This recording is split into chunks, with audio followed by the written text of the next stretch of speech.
Before we start, I'm very sorry about the background noise. My fan is very loud and I can just not get it out of the background. And a disclaimer, please do not send hate to anybody that I'm going to talk about in this video, as they are a real person and does not deserve hate for any of the claims, the very weird claims that they have been making. You don't have to agree with my points or her point, but it is still very important not to send hate to anybody. And yes, my mic is trash. That's just how it's gonna be. So before anyone says you can't criticize Genshin, you absolutely can. Genshin has problems. The gacha system has always been a bit frustrating, stories have weak points, and the game has made very questionable decisions. But a lot of points in this video were taken completely out of context, exaggerated, and treated like proof that Genshin has always been bad. Like, this game has been around for 6 years, and of course there's gonna be aspects and elements of the game that are bad.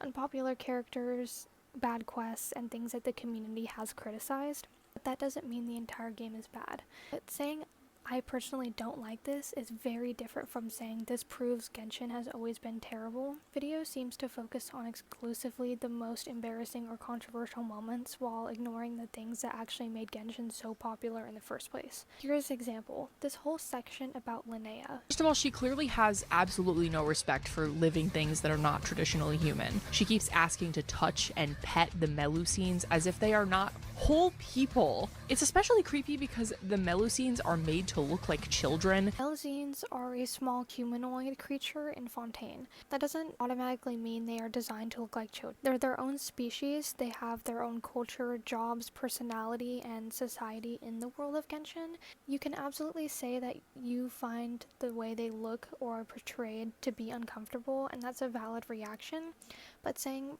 Melusines are literally made to look like children, establishing that as a fact is a pretty huge leap. And then implying that to any character who likes to interact with Melusines is automatically creepy is even more of a leap.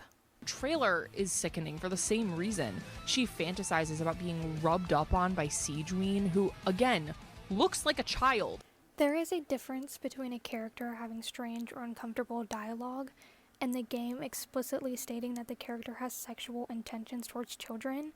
You can criticize Linnea's writing and say that some of her dialogue is uncomfortable or crosses a line. I think that context deserves criticism. But presenting an interpretation as undeniable fact, especially when discussing something as serious as sexual behavior involving minors, is a massive leap. If the dialogue was genuinely problematic, then criticize the actual writing, show the exact line and explain why it's inappropriate, and just discuss what the game is implying. But she's exaggerating just to make Genshin look more disgusting than it actually is. Now, again, please do not send hate to anybody. That's really all I needed to talk about. I didn't want to make a whole video covering everything that she said. I just felt like this specifically was the most important part.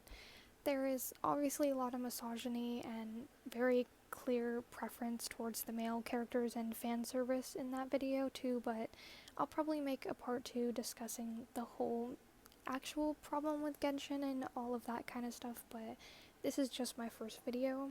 And yeah, again, sorry my mic is trash and the background fan is annoying, but I hope you guys have a great rest of your day, and please don't send hate to anybody.